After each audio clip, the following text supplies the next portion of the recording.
नमस्कार मित्रों, मैं Vikas Kumar Sen Aditi education point YouTube channel में आपका स्वागत है।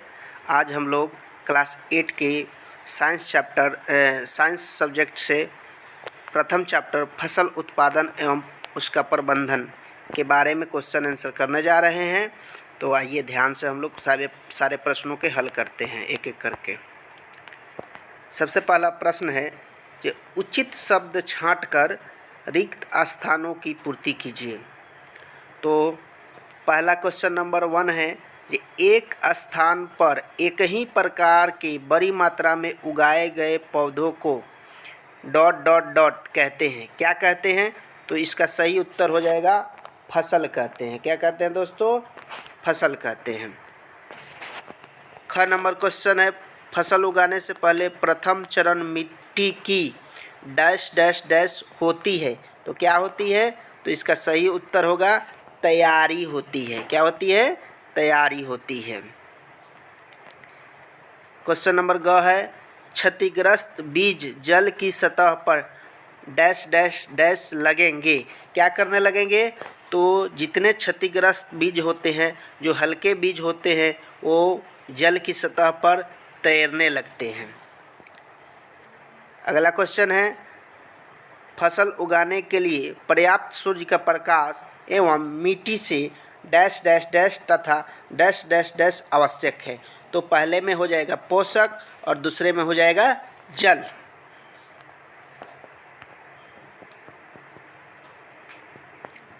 चलिए आगे है कॉलम ए में दिए गए शब्दों का मिलान कॉलम बी से कीजिए। तो आइए हम लोग मिलान करते हैं। खरीफ फसल क्या होता है? तो धान एवं मक्का, इसको मिला देंगे एक का ई नंबर से। दूसरा है रबी फसल में क्या होता है? गेहूं होता है, चना होता है, मटर होता है, सरसों होता है। तो देखेंगे हम कितने नंबर में जाना चाहिए? ये 2 का डी नंबर में जाना चाहिए। तीसरा है रासायनिक उर्वरक। तो रासायनिक उर्वरक कहाँ जाना चाहिए? तो रासायनिक उर्वरक का 3 का बी नंबर ऑप्शन यूरिया एवं सुपर फास्फेट। ये ऐसे उर्वरक हैं जो कृषि में काम में आते हैं। जैसे कि हम लोग गेहूँ बुआई के बाद जब फसल तैयार होता है तो उस समय यूरिया वगैरह का छिड़काव करते हैं या छिटते भी हैं। और लास्ट है कार्बनिक खाद। तो कार्बनिक खाद जो होता है ऐसे खाद को कहते हैं जो जानवरों के अवशेष से प्राप्त होते हैं। जैसे पशु का अपशिष्ट हो गया, गोबर हो गया, मूत्र हो गया, पौधे की पत्तियां हो गई, जिसको जलाकर खाद के रूप में इस्तेमाल किया जाता है। तो इसका हो जाएगा सी।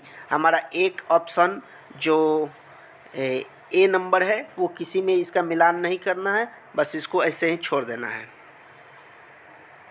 आइए आगे देखते हैं।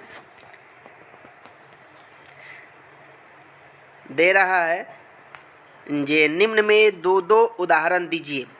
खरीफ फसल का नंबर है खरीफ फसल। तो खरीफ फसल का 2 उदाहरण हो गया, एक धान हो गया और एक दूसरा मक्का हो गया। दूसरा है ख रबी फसल। तो रबी फसल क्या होता है?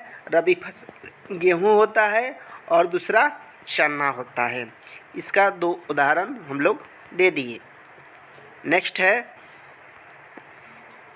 निम्न पर अपने शब्दों में एक पैराग्राफ लिखिए। मिट्टी तैयार करना। तो दोस्तों ये मिट्टी तैयार करने के लिए यह प्रक्रिया जो होती है फसल उगाने का प्रथम चरण है। मिट्टी को पलटने और पोला बनाने से पौधे की जड़ें गहराई तक जाकर श्वसन कर सकती हैं। पोली बनाई हुई मिट्टी में केंचुआ और सूक्ष्मजीवों की वृद्धि में सहायता मिलती है तथा ये मिट्टी को और अधिक पोला और ह्यूमस बनाते हैं। ह्यूमस जो होता है मिट्टी को उपजाऊ बनाने में मदद करता है। इसके अतिरिक्त मिट्टी पलटने से पोषक पदार्थ ऊपर आ जाते हैं और अच्छी फसल उगाने में अत्यंत महत्वपूर्ण होते हैं। तो अभी हमने देखा कि मिट्टी कैसे तैयार की जाती है। तो मिट्टी तैयार करने के लिए सबसे पहले हम लोग जुताई करते हैं। जुताई करने के बाद मिट्टी उलट पलट हो जाता है, पोला बनता है, और जो ह्यूमस और जो भी सूक्ष्म जीव उसमें पाए जाते हैं, जैसे केचुआ वगैरह हो गया, ये ऊपर नीचे होते हैं, जिससे मिट्टी काफ़ी उपजाऊ होती है। नेक्स्ट पॉइंट है बुआई। बुआई को हम लोग परिभाषित करेंगे, तो आइए देखते हैं। बुआई में क्या है, यह फसल उत्पादन का महत्वपूर्ण चरण है। मिट्टी को तैयार करने के पश्चात खेत में बीज बोए जाते हैं। जब हम लोग मिट्टी तैयार कर लेते हैं तो हमारा अगला स्टेप होता है जो हम लोग मिट्टी में बीज डालते हैं। उचित दूरी एवं गहराई पर खेत में बीज बोना बुआई कहलाता है। और हमें ध्यान रखना होता है कि जो हम बीज डाल रहे हैं खेतों में, वो एक उचित दूरी पर हो। ये नहीं कि कहीं ज़्यादा डाल दें, कहीं कम डाल दें। तो इस तरीके से क्या होता है, जब फसल बहुत मजबूत होने से उसको पोषक तत्वों की कमी हो जाती है। तो इसलिए बराबर बीज को बराबर डालें ताकि कोई दिक्कत नहीं आए। बुआई के लिए अच्छी गुणवत्ता किस्मों में साफ और स्वस्थ बीजों का चुनाव करना जरूरी होता है। उक्त बीजों को चुनने के बाद इन बीजों को उचित गहराई में, यानी कि इतना नीचे नहीं डाल देना है बीज को कि वो फिर उग नहीं सके। एक उचित गहराई में मिट्टी को लगभग 6 से 7 सेमी के नीचे डालना है, जिससे हमारा जो पौधा है वो आसानी से ऊपर आ जाए, उसमें कोई दिक्कत ना हो। इसके अलावा हमें ये भी ध्यान रखना है कि हवा और प्रकाश, खनिज तथा पानी मिल सके। इससे क्या होता है, जो हमारा बीज है वो अंकुरित होता है और अंकुरित होकर ऊपर जल्दी से आ जाता है। इसके बाद हम लोग 2 तरीके से, एक तो परंपरागत औजार के माध्यम से बुआई करते हैं, और दूसरा सीड ड्रिल आजकल जो ट्रैक्टर में पीछे लगा के आ रहा है, उसमें पीछे हम लोग गेहूं या धान का बीज डाल देते हैं और उसमें बुआई किया जाता है उसके माध्यम से। तीसरा पॉइंट है निराई। निराई क्या होता है दोस्तों, तो निराई कहा जाता है जो खरपतवार हटाने को निराई कहते हैं। निराई नहीं करने से खरपतवार जल, पोषक तत्व आदि ग्रहण कर फसल की वृद्धि को प्रभावित कर सकते हैं। फसल उगाने से पहले खेत जोतने पर धूप के कारण खरपतवार मर जाते हैं और मिट्टी में मिल जाते हैं। खरपतवार हटाने का सबसे सही समय फूल एवं बीज बोने से पहले का होना चाहिए। खरपतवार को हाथ, खुरपी आदि की सहायता से हटाया जा सकता है। हालांकि आजकल हम लोग देख रहे हैं ये बहुत सारे प्रकार के केमिकल्स आ रहे हैं जिनका छिड़काव से खरपतवार ख़त्म हो जाते हैं। तो इस विधि से हम लोग क्या करते हैं, जो हमारे फसल में खरपतवार होते हैं उसे हम बहुत ही आसानी से निकाल लेते हैं। नेक्स्ट पॉइंट है थ्रेसिंग। अब थ्रेसिंग क्या होता है, तो थ्रेसिंग के बारे में चलिए हम लोग जानते हैं। खेतों से काटी गई फसल से जो बीज या दानों को भूसे से अलग करने के प्रक्रम होता है उसे हम थ्रेसिंग कहते हैं। हमारे यहाँ देखते हैं आप लोग, गेहूं की जो खेती होती है वो जब गेहूं की फसलें कट जाती हैं तो थ्रेसिंग किया जाता है और गेहूं को भूसे से अलग कर लिया जाता है। साथ ही साथ आजकल धान का भी खेती हो रहा है, तो उसमें भी थ्रेसिंग के माध्यम से धान को उसके पौधे से अलग कर लिया जाता है। तो ये सारे प्रोसेस हैं जिसके माध्यम से हम अनाजों को उसके जड़ से या भूसे से कहिए तो अलग करते हैं। जैसे जैसे छोटे खेत वाले किसान अनाज के दानों को फटक कर अलग करते हैं और बड़े खेत वाले किसान मशीन का प्रयोग कर कंबाइन मशीन का प्रयोग करते हैं। कंबाइन मशीन में क्या होता है, एक ही बार में एक बहुत बड़े प्लॉट में जितना गेहूं बोया होगा सबको मशीन से काट लिया जाएगा और साथ ही साथ उसकी दौड़ी कर दी जाएगी। इस प्रकार से ये सारे के सारे कार्य किए जाते हैं। नेक्स्ट है, स्पष्ट कीजिए कि उर्वरक खाद से किस प्रकार भिन्न है। तो देखिए, जो खाद होता है वह एक प्राकृतिक पदार्थ है जो गोबर, मानव अपशिष्ट एवं पौधों के विघटन से प्राप्त होता है। जबकि उर्वरक क्या है? उर्वरक एक अकार्बनिक लवण है जिसमें यूरिया हो गया, पोटास हो गया, डीएपी हो गया, जो हम केमिकल से तैयार करते हैं। दूसरा है खाद खेतों में बनाई जाती है, जैसे कि हम लोग मवेशियों के गोबर मूत्र इकट्ठा करके अपने खेतों में डालते हैं। इससे क्या होता है कि फसल बहुत मजबूत होता है और जो खेत होता है उसमें ह्यूमस की मात्रा काफ़ी अच्छी बनी होती है। और उर्वरक में देखेंगे, सेकंड है उर्वरक। उर्वरक में क्या होता है? इसका उत्पादन कारखानों में होता है। ये हमारे घर पर नहीं तैयार हो सकता है क्योंकि इसमें बहुत सारे केमिकल की आवश्यकता होती है। तो इसका जो है वो कल कारखानों में तैयारी होती है। नेक्स्ट है, इससे मिट्टी की प्रचुर मात्रा में ह्यूमस प्राप्त होता है और इसमें मिट्टी को ह्यूमस प्राप्त नहीं होता है क्योंकि ये केमिकल से बन रहा है। तो केमिकल से बन रहा है तो स्वाभाविक सी बात है कि जो भी चीज़ हम केमिकल से बना रहे हैं उसमें कुछ फ़ायदे हैं तो कुछ हानियाँ भी हैं। 4 नंबर पॉइंट है खाद में, इसमें पादक पोषक अपेक्षाकृत कम मात्रा में होते हैं। जबकि उर्वरक में हम क्या देखते हैं कि उर्वरक में जो पादक पोषक होते हैं वो प्रचुर मात्रा में होते हैं, जैसे डीएपी हो गया, पोटास हो गया। इसमें इतना मात्रा में पोषक तत्व भरे होते हैं कि वो फसल को काफ़ी अच्छा ग्रोथ देते हैं। लेकिन इसमें समस्या क्या है? समस्या यही है कि ये जितने ज़्यादा इस्तेमाल करेंगे मिट्टी की उर्वरा शक्ति उतने कमज़ोर होते जाएगी। नेक्स्ट है, यह पानी में घुलनशील होने के कारण इसका अवशोषण धीरे धीरे होता है। मतलब ये अचानक से आप चाहिएगा कि ये ख़त्म हो जाए तो नहीं होता है। ये धीरे धीरे घुलेंगे और घोलकर ह्यूमस बनेंगे। जबकि यह पानी में आसानी से घुलनशील होता है और इसका अवशोषण भी काफ़ी शीघ्रता से हो जाता है। 6 नंबर क्वेश्चन है, सिंचाई किसे कहते हैं? तो सिंचाई किसे कहते हैं? और नेक्स्ट है, इसी में जल संरक्षित करने वाली सिंचाई की 2 विधियों का वर्णन कीजिए। तो दोस्तों, फसलों को कृत्रिम रूप से आवश्यकता अनुसार पानी देना सिंचाई कहलाता है। जीवित रहने के लिए पौधों को जल की आवश्यकता होती है। पौधों में लगभग 90% जल होता है। फसल की स्वस्थ वृद्धि के लिए मिट्टी की नमी को बनाए रखने की आवश्यकता होती है, जिसके लिए विभिन्न अंतराल पर खेत में जल देना सिंचाई कहलाता है। जल संरक्षित करने वाली सिंचाई की 2 विधियाँ निम्नलिखित हैं। जो सिंचाई है वो सिंचाई का मतलब ही होता है जे फसलों को अच्छी मात्रा में जल प्रदान करना। तो इसके लिए हमारे पास 2 मेथड हैं, एक होता है छिड़काव तंत्र और दूसरा होता है ड्रिप तंत्र।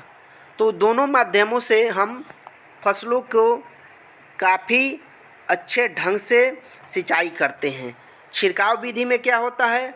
छिड़काव विधि में आइए देखते हैं। इस विधि का इस्तेमाल असमतल भूमि जहाँ पर जल कम मात्रा में उपलब्ध हो के लिए किया जाता है। इसमें नलों के ऊपर घूमने वाले नोजल लगे होते हैं। जब पंप से जल मुख्य पाइप में भेजा जाता है तो वह घूमते हुए नोजल से बाहर निकलकर वर्षा की भांति छिड़काव करता है। यह विधि बलुई मिट्टी के लिए आवश्यक है। यह बलुई मिट्टी के लिए इसलिए आवश्यक है क्योंकि बलुई मिट्टी में पानी का अवशोषण बहुत ज़्यादा होता है। इस वजह से अगर एक जगह हम पानी को डालते हैं या छोड़ते हैं तो वो कुछ निश्चित क्षेत्र में ही रुक जाएगा, लेकिन फसल हमारा पूरा खेत में लगा हुआ है। इसलिए छिड़काव विधि करने से जहाँ तहाँ हर जगह पानी की बूंदें एक समान पड़ेगी। इससे क्या होगा, हमारी जितनी भी फसलें लगी हुई है सब पर पानी की बूंदें बराबर बराबर पड़ेंगी और सिंचाई अच्छे ढंग से होगा। दूसरा होता है ड्रिप तंत्र। ड्रिप तंत्र में क्या होता है, इसमें जल की बूंद बूंद करके पौधे पर गिरता है तथा बेकार नहीं होता है। यह कम पानी वाले क्षेत्रों के लिए वरदान है। यह विधि फलदार पौधों, बगीचों आदि को पानी देने का सर्वोत्तम तरीका है। यानी कि एक तरीके से देखें तो ये अधिकतम जो फलदार पौधे हैं और बगीचा है उसमें ड्रिप के माध्यम से बूंद बूंद पानी गिरता है और वो पानी बेकार नहीं होता है और काफ़ी अच्छे ढंग से फसलों और पेड़ पौधों की सिंचाई होती है इससे। नेक्स्ट है क्वेश्चन नंबर 7, यदि गेहूं को खरीफ ऋतु में उगाया जाए तो क्या होगा, इसके ऊपर चर्चा करना है। तो गेहूं को अगर हम खरीफ ऋतु में उगाते हैं तो गेहूं तो एक रबी फसल है, इसे शीत ऋतु में उगाया जाता है क्योंकि गेहूं को पानी की आवश्यकता कम होती है, जबकि खरीफ ऋतु जून से सितंबर तक होती है। इस समय काफ़ी अधिक मात्रा में बारिश होती है, इसलिए इसे वर्षा ऋतु भी कहते हैं। यदि गेहूं को इस समय उगाया जाए तो गेहूं के पौधे अधिक मात्रा में पानी मिलने की वजह से सड़ कर खराब हो जाएंगे। यही कारण है कि गेहूं को खरीफ ऋतु में नहीं उगाया जाता है। तो बने रहिए हमारे साथ दोस्तों। अदिति एजुकेशन पॉइंट में एक बार आपका फिर से स्वागत है। मेरा ये पूरा प्रयास रहेगा कि इसमें हम सभी प्रश्नों को आज कर लें। लगभग 11 प्रश्न हैं हमारे, जिसमें से हम लोग 8वां प्रश्न करने जा रहे हैं। हाँ, अगर आपको इसका क्वेश्चन आंसर चाहिए तो आप लोग इसको स्क्रीनशॉट लेके अपना क्वेश्चन आंसर कर सकते हैं। क्वेश्चन है 8 नंबर, खेत में लगातार फसल उगाने से मिट्टी पर क्या प्रभाव पड़ता है। तो देखिए, खेत में लगातार अगर हम फसल उगा रहे हैं तो मिट्टी में पोषक तत्वों की कमी हो जाती है, जिससे उर्वरता में भी कमी आती है। तो इस कारण से हम खेत में लगातार फसल नहीं उगा सकते। कारण ये है कि अगर लगातार फसल उगाइएगा तो जो फसलें हैं मिट्टी की उर्वरा शक्ति को कमज़ोर कर देती है। तो हमें क्या करना चाहिए, कुछ समय के लिए उसे परती छोड़ देना चाहिए या फसल को बदल बदल के लगाना चाहिए। जिसे यहाँ फसल चक्रण दिया हुआ है। फसल चक्रण में क्या है, मान लीजिए अभी हमने गेहूं की खेती की है तो हम नेक्स्ट स्टेप में धान की खेती करेंगे। इस तरह से क्या होता है, जो हमारा गेहूं का अवशेष भूसा बच जाता है वो मिट्टी में सरगल जाता है, या धान के छोटे छोटे जो डंठल नीचे बच जाते हैं जो किसान नहीं काट पाता है, वो मिट्टी में गलकर ह्यूमस के रूप में तैयार होता है। तो इसलिए लगातार फसल नहीं बोना चाहिए। फसल को जब भी बोएं अदल बदल कर बोएं। क्वेश्चन संख्या 9, प्रश्न संख्या 9, खरपतवार क्या है, इसका नियंत्रण कैसे कर सकते हैं। तो दोस्तों, खरपतवार को नियंत्रण करने के लिए खेत में फसल के साथ बहुत सारे अवांछित बेकार पौधे उग जाते हैं जिनका फसलों में कोई काम नहीं है। इन पौधों को ही खरपतवार कहते हैं। इनको निराई के द्वारा हटाना बहुत ज़रूरी होता है क्योंकि ये फसल की वृद्धि में प्रभाव डालते हैं, फसलों को कमज़ोर बनाते हैं और पशुओं और मनुष्यों के लिए विषैले भी हो सकते हैं। कुछ कुछ ऐसे भी खरपतवार हैं जो मनुष्य और पशु दोनों के लिए विषैले हैं। तो इसके कंट्रोल के लिए, नियंत्रण के लिए निम्नलिखित तरीके हैं।